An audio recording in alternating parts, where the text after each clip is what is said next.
Effective teachers model and apply their technology competency when designing lessons and assessing student learning. They know how to successfully use technology to engage students and improve learning, enrich their professional practice, and provide positive models for their students, colleagues, and the community. ISTE, the International Society for Technology and Education, has a set of 5 standards for teachers that I will follow to effectively reach all types of learners. Students should be provided with learning activities that require creativity and collaboration in both face-to-face and virtual environments. I want to provide students with a physical classroom environment that is never static to keep them engaged. My classroom will be set up to easily facilitate whole class, group, or individual problem solving. If I have access to a class set of iPads, I would use the app EduCreations to promote, support, and model creative and collaborative thinking to my students. This tool reveals students' thinking, planning, and creative processes and requires them to collaborate and reflect on their understanding and their peers.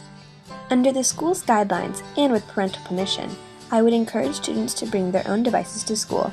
This will allow me to have greater access to resources for the students that cannot afford them. I would also create a class blog or a page on Edmodo that will safely allow students to connect to each other and me at any time. This way, I can monitor the students' involvement and give quick feedback that is essential to student success. Teachers should design learning experiences and develop assessments incorporating contemporary tools and resources to maximize all facets of student learning.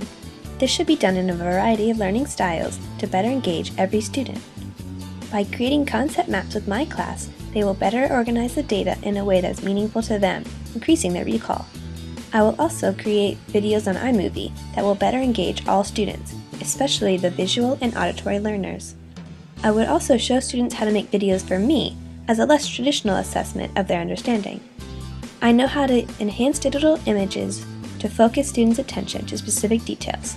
If I have access to an interactive whiteboard like a smartboard or Promethean board, I have the capability to create fun and interactive lessons. This is also a great tool for formative assessments because I can have the students come up to the board and fill in or show me their answers.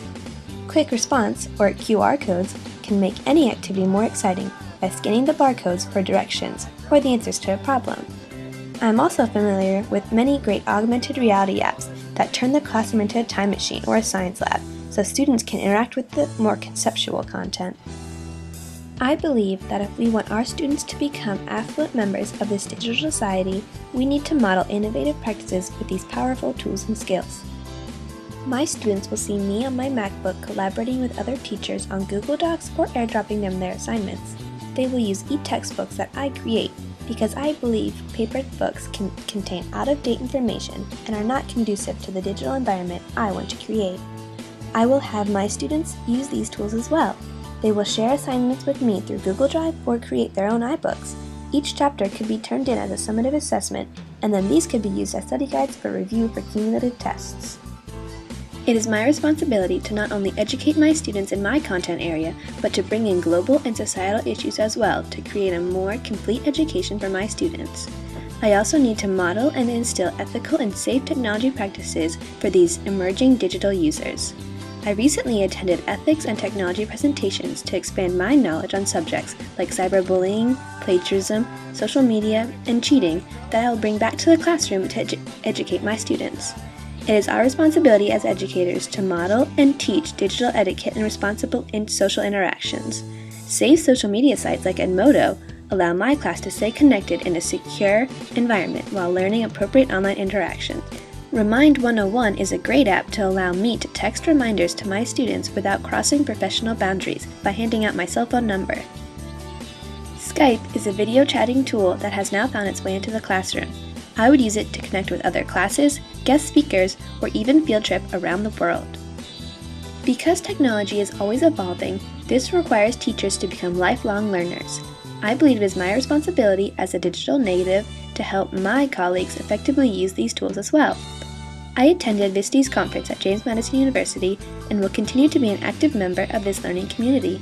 Every conference is full of presenters with new, creative, and efficient uses of digital tools. I recently interviewed 2 teachers, one practicing in Augusta County and one in Harrisonburg City, who effectively use technology in their classrooms. From their experiences, I can build my ideal digital repertoire. Edmodo is not only a great tool for teachers to connect with students, but educators can use it to share their experiences and learn from others around the globe. I am an active member in a blog with other educators to share my favorite technology resources and learn about new resources I can use to better educate my students. I will also maintain a classroom website to stay connected to my students, their parents, and members of the community. I believe parent participation is key to my students' success and continuous learning. As a member of the next generation of teachers, I am responsible to embrace technology and continue my learning about how to more effectively equip my students to succeed in this digital society.